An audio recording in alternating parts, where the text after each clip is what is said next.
नमस्ते तपाईहरुलाई यस च्यानलमा स्वागत छ। आजको भिडियोमा हामीले रिभ्यू एपिसोडमा आज हामीले रिभ्यू गर्नेवाला छौं कि भुन्टी सिरियल नम्बर X 315 को बारेमा। हो दर्शकबिन, भुन्टी सिरियल 315 को रिभ्यू एपिसोडमा तपाईहरुलाई भने एकदम स्वागत छ। दर्शकबिन, आजको भिडियोमा हामीले भुन्टी सिरियल 316 मा के भइरहेको छ भनेर चाहिँ हामीले डिटेलली रूपमा रिभ्यू एपिसोड गर्नेछौं। अगाडि युज गरिएको क्लिप मात्र रिभ्यूको लागि मात्र क्लिक गरिएको हो अथवा ल्याइएको हो। यसको क्लिप सोर्स भनेको भुन्टी सिरियल रहेको छ।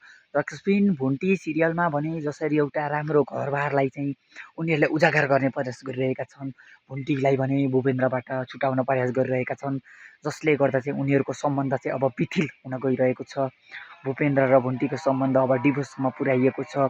गुन्डिनीहरूले चाहिँ उनीहरूमाथि खनिएका छन्, जसले गर्दा चाहिँ भुन्टीको अवस्था अब नाजुक हुनेवाला छ। के भुन्टीलाई उनीहरूले टाढा गराउन सक्लान्?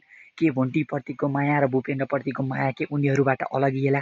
जसले गर्दा चाहिँ विभिन्न किसिमका फरक फरक चेतावनीहरू यसले दिइरहेको छ। दर्शकबिन, यस सिरियलले हामीलाई सन्देश दिइरहेको छ कि उनीहरूले कसरी चाहिँ उनीहरूलाई एकअर्काबाट छुटाइरहेका छन्, उनीहरूको माया प्रेमबाट छुटाइरहेका छन्, जसले गर्दा चाहिँ भुन्टी सिरियलमा चाहिँ अब कान्छी अथवा भुन्टीको जिन्दगी अब विनाश हुनेतर्फ गइरहेको छ।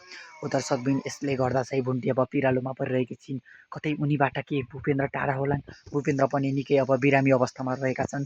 यस रिभ्यू एपिसोडमा हामीले प्राप्त गर्न सक्छौँ कि उनलाई भने निकै ठुलो रूपमा चाहिँ दिइरहेको छ यातना, पीडा र एकदम टर्चरहरू दिइरहेको छ, जसले चाहिँ उनले बर्दाश्त गर्न सकिरहेकी छैनन्। गुन्डिनीहरूको टर्चर आइरहेको छ। यस रिभ्यू एपिसोडले देखाउँछ कि दर्शकबिन, अब भुन्टी सिरियल निकै ठुलो अर्कै मोडमा जाला जस्तो लागिरहेको छ। जसले गर्दा चाहिँ यस रिभ्यूलाई चाहिँ लाइक, कमेन्ट एन्ड सेयर गरी अरूमाझ पुर्याउन भने नबिर्सिनुहोला। अर्को रिभ्यू एपिसोडहरू पनि हेर्नको लागि यस च्यानललाई सम्झिनुहोला, सम्पर्क गर्नुहोला, राम्रो गरिदिनुहोला। च्यानललाई like and subscribe, comment and share गर्नुहोला।